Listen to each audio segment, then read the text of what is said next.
Lepas ni mana yang suka tidur depan TV tu kan, tak perlu bentang tu apa ni, sofa yang boleh jadikan katil guys.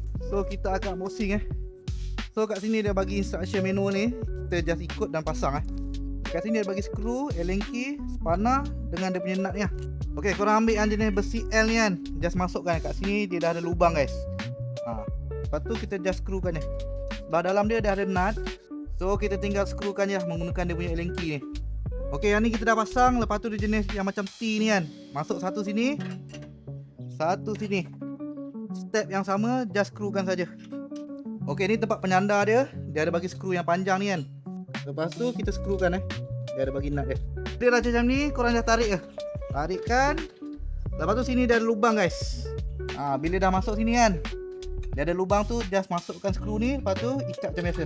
Okay, so dah siap. Kita just masukkan dia punya tilam ni. Lepas tu sini dia ada tali ni kan. Korang just ikatkan Macam ni dia jadi katil. Nak jadikan sofa, angkat.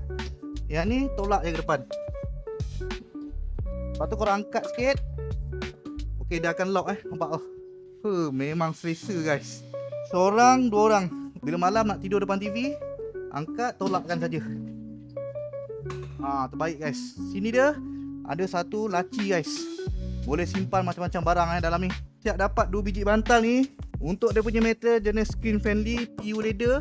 2 orang dewasa pun steady tidur depan TV guys. Kalau minat dengan sofa bed ni, nak jadi sofa boleh, katil pun boleh tekan link kat bawah.